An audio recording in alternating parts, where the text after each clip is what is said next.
Hello world, it's Birdo Prey 5 Qapla, and welcome to my review of Star Trek Discovery, Season 4, Episode 9, Rubicon. Why is it called Rubicon? I haven't the slightest idea. If you have even a hint as to why it's called Rubicon, please put it in the comments, because I watched this episode 3 times. There's nothing here that screams Rubicon. Nothing says Rubicon. I don't see the word Rubicon. Whatever. Maybe I wasn't looking close enough. It was, in fact, just another week of hypocrisy and disappointment. The episode starts where Tokra from Stargate. Torkas, the mad scientist, and Book are taking out the isolinium, and they're treating it like it is nitroglycerin. They are literally treating it like it is modern nitroglycerin, where if a little bit drops, it's going to destroy the galaxy. So Tarka is using forceps to transfer the isolinium, which is apparently a liquid, in a glass bowl from the box that Michael Burnham put the tracker on last week to the weapon. So instead of creating a hologram or a robot or a droid to transfer this highly dangerous substance 1,000 years in the future, where you can just create anything from anything because of programmable matter, the best way to transfer this stuff that'll destroy the galaxy if dropped is with good old forceps. And he makes it, puts it into the weapon, and yay, the weapon is done. Now they just have to find where to shoot it, which is again something I thought they already knew, but no, that'll come up. On the other hand, Michael Burnham gets a hologram message from a Book for finally the first time, and he says that he wishes he could see the middle ground, but there's just no middle ground here, and that's going to be the ongoing topic of the episode, is trying to find the middle ground. Michael and Admiral Vance talking, and Michael wants to know if she's going to be the person leading this mission to find Book, and he's like, "Are you sure you want to?" She's like, "Yes." And he's like, "Well, I spoke to the president. She's not happy.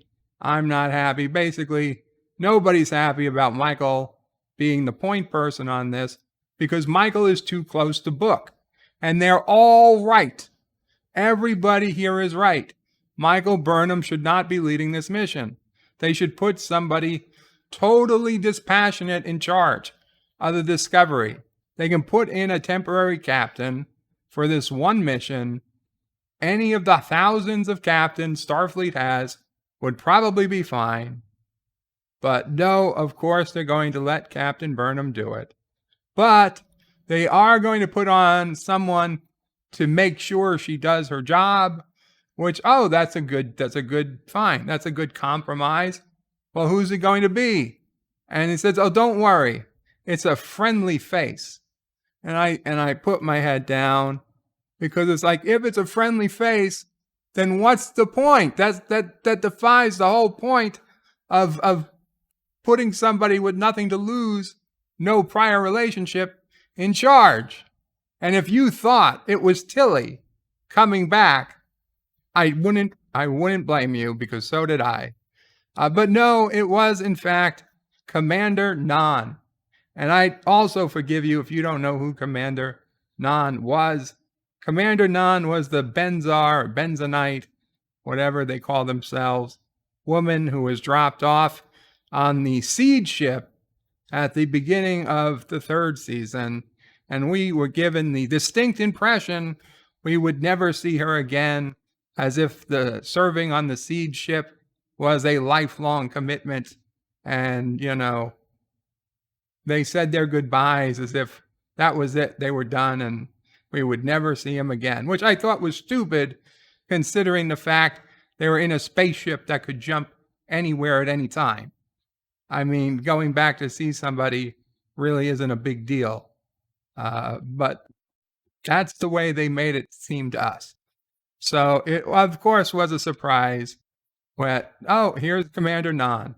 What does she have to say? She's like, well, after I finished my tour on the siege ship, I went this and I did this. She's done more stuff than Burnham has. So how long could her tour on the siege ship have been? A month, 2 months, 3 months, maybe? It's ridiculously short. It wasn't just that she just got off the siege ship. She's been off the siege ship and has had an entire lifetime of stuff happen to her. It is totally ridiculous, but fine, no problem. What else is going on? Saru is in love with the Vulcan president. We knew he was. She knew he was. He knew she was in love with him, but he's having trouble trying to figure it out. He has to go to the ship psychiatrist, Dr. Culber, who has a couple of scenes this episode. And the ship psychiatrist tells him, "You're an idiot. You should always, follow love." And I will agree with Dr. Culber, even though the man is a well, let's just say I won't say those unkind words today, but the man is in fact an idiot himself, and but on that we agree. He should follow his love. Although Saru, it's going to be a backstory. I don't think it's going to be an issue until at least next week or the week after, when probably all of Navarre is threatened, and both Saru and Michael have to put their personal feelings aside and let Navarre be destroyed for the needs of the many or something. Now that I just thought of that, that's very disturbing, but probably what's going to happen. Okay. Anyway, we get a very interesting all male away mission. Yes, all male. Saru, Reese, Rice. Is it Rice? Reese, Rice, and who's the? Oh, and Dr. Culber on a shuttlecraft to go try. They found Book, even though everybody's cloaked. The ship's fine. The Discovery has a cloak.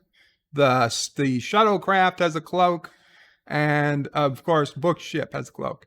Everybody has cloaks because it's the future. Feels like the Orville where the ship's cloaked, but okay, fine. At least the shuttlecraft of the Orville cloaks. So this all-male away team go, and of course they fail in their mission because, hey, they didn't have a woman on the board to keep an eye on things.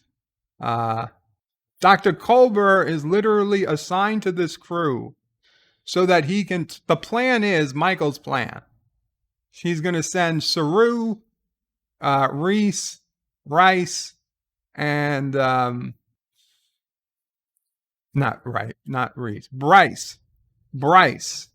Reese, Bryce, and Culber, and all. Yeah, Saru's like, don't worry, we're going to bring phasers, but they're only on stun and only as a last resort. Their main weapon in order to bring Book back is Dr. Colbert. And is it not, he's not there with actually, like, okay, he's got some sort of, some sort of gas or something he's going to release to knock everybody out. No. Dr. Colbert is going with the power of psychology. The power of psychology, people. He's going to use the power of psychology to talk Book down. He knows he can do it, too. Michael knows he can do it, because if Dr. Kober isn't the best psychologist in the galaxy, then what the hell is he doing on the show, right? So I'm sure if Dr. Kober was actually able to talk to Book, he would have been able to do it. But dang it, there was no women on board, so the mission failed, because wouldn't you know it, Tokra, whatever the fuck his name is, he added, completely unknown to Book, a weapon system to Book's ship, a defensive weapon system, without Book noticing it. And so I guess while Book was sending his secret message to Michael, Tokra was putting this secret defense system on the ship. And so the shuttle docks with the ship, and it starts getting overrun with what almost looked like the parasitic ice, but it wasn't. Anyway, in order to save everybody, Book and Michael work together. The shuttle gets destroyed, but in a actual coolish scene, the four guys get beamed back onto the Discovery just as the shuttle blows up, which of course has happened plenty of times in Star Trek. That's fine. That's canon. That happens, but never before with such a cool transporter effect. For whatever reason, they just decide to beam everybody onto the bridge these days instead of the dedicated transporter room, which we know the Discovery has. Doesn't seem the smartest to beam people from an explosion onto the bridge. I mean, God forbid anything dangerous was beamed in with them. You could destroy everybody, destroy the ship, kill the bridge crew, but that is what they do. I don't know why they don't use their transporter rooms. Whatever. So Nan, this entire time, is getting angrier and angrier because Michael has Nan tells Michael, okay, listen, I wasn't supposed to tell you this unless you failed, but this was the failed mission. So I want you to know we have a way of destroying the ship. Apparently the spore drive that they added to the ship has a flaw, and if they shoot one photon torpedo at the impulse manifold, it will do a cascading reaction that will destroy the ship. Another cascading reaction that will destroy a ship. Yes, this is how sci-fi is written. Okay, fine. So, but the problem is, Michael won't do it because that would mean the death of, that being like, oh my God, Book is going to die. Nobody gives a shit about the other guy, mind you. Not one person gives a shit about the other guy, but no one wants Book to die. On the bridge, Reese and Bryce are arguing about, killing Book, how if that's moral or not, because Reese is very much on the side of Book. Like I just say Reese is on the side of Book. Bryce is on the side of the Federation. They'll all do what they're told to do. They're all loyal Federation members. Nan is explaining to Saru that they have this plan. We can destroy Book's ship. And also, Michael's like, but that'll kill Book. And what about Discovery? And she's like, don't worry. Discovery will be fine if we can jump away in time. And Michael's like, if, which means like, yeah, there's a good chance you're going to die, Michael. It's a risk you took.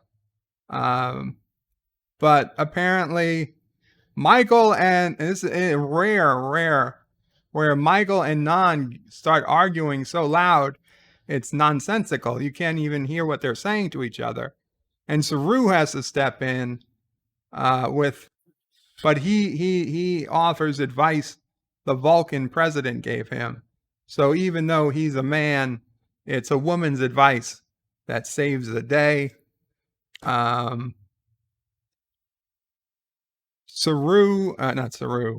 Stammets is trying to figure out how to contact the 10C civilization. There's some nonsensical dialogue, but basically Michael comes up with the idea that if they can scan for how much boronite is left in any part of the galaxy, they'll know how much time the DMA is going to be there, and then they can figure out, how they know how long it's going to take before they finish mining an area, then they know the DMA isn't going to move for some time. And on the hope that time is enough time, that, days or weeks or months, that they can talk to Book, and Book will be open to not moving forward immediately if they can show Book proof that DMA isn't going to hurt anybody for a period of time. Well, as it turns out, it looks like they've got a week. It's going to take them a week to finish mining the borite in that area. So Michael tries to make contact with Book. Book actually feels like he's going to go ahead and agree to take a week off, but of course Tokra, whatever the hell his name is, he's trying to find his love, and he wants to go to this other galaxy, this other universe where he's going home. But so he's not going to take no for an answer. So in a move that I'm sure no one was unsurprised, after Book agreed to coming in to Discovery for a week, Torka went ahead and fired the weapon anyway, and it destroyed the DMA. Book and Discovery jump away, and Torka goes ahead and starts looking for the energy that he needed, the power station or whatever it is, the power box he was looking for, and it turns out it's not there. It was never there. His plan was never going to work. And yes, they destroyed the DMA, but he's never going to get the power source he wanted, because the power source isn't on this side of the wormhole. The power source was always on the other side of the wormhole. So he's fucked. The Federation's fucked. The whole galaxy's fucked, because this species 10C is going to be so angry, they're going to go ahead and attack everybody, obviously. But no, it's not obvious. And in fact, by the end of the episode, it doesn't seem like the species gives a shit at all. They do nothing except create another DMA in the exact spot the old one was and continue their work. So it's like this was a minor setback to them, and life goes on. But now Michael has to go do first contact sooner than she thought, and after they destroyed a mining equipment. To me, it seems like probably the right thing to be done. I mean, I go think back to the TOS episode, The Devil in the Dark, and what happened? How is it that they first learned that those aliens were sentient? Those aliens had to kill. Those aliens had to kill for Kirk and McCoy to understand, hey, we're dealing with sentient aliens and Spock. Okay? So if the 10C aliens are so much more smarter than us that we look like insects or little fucking rock monsters to them that don't appear sentient, then maybe killing them is the only thing you can do to get their attention. I don't think it's wrong what they did, but whatever. There's a lot more that happens, but nothing all that important. Michael and Book basically face off this whole episode because they all remember their old games when they were both couriers. Another halfway interesting thing in this episode, besides the cool beaming in of the crew of the away team, is we get to see what this DMA, they call it the power module or something, but the center of the DMA, it looks a lot like an Omega particle of Voyager, but not just one Omega. It looks like 3 Omega particles spinning inside each other. Not quite Omega, not as many sides, but Omega-ish. So that's pretty cool. I don't know if it's related to Omega or not. I think it probably could be or should be, but it's like Omega, but 25% different. So Non fails in her mission. Let's put it this way. Non's mission, as she said it, was her mission of being aboard Discovery was to prevent Book's ship from firing on the DMA at any cost. At any cost. And, well, Book's ship did fire on the DMA, destroyed it, so she is complete failure at her mission. And yet, of course, at the end of this episode, they make it out like she had a successful mission. I'm sorry, Non, you failed at that mission. Granted, the galaxy is not up in flames, but you did fail at your mission. Everybody failed. So in their second goodbye, Michael and Non, Michael's going to hold Non to coming back to visit. Why'd she? Oh, Non's like, I'd really love to serve on Discovery again. And Michael's like, well, there's always a place for you. Well, then why don't you take her now? She doesn't mean right this second. She just means one day. One day I'd love to come back, not today. We also find out why she didn't stay on her home planet. For some reason, because she couldn't tell them the truth, like she was there from the past. I guess nobody on Discovery is allowed to tell people where they came from. It's a secret that they're from the past. It makes no sense. I think enough people know that they're from the past that it would have been okay for Non to say where she was from, but no, not allowed. So everybody has to pretend, or Non at least has to lie about where she's from. And apparently if she can't be honest with people, she'd rather not be around those people to begin with. That's why she left home. If that makes any sense. The DMA comes back, episode over. The Federation is about equality. It's about all the good things. And yet, in this episode, they promote all the bad things. Judging a person by their species instead of by their personal actions. Breaking rules because it suits them. It's easier. It's quicker.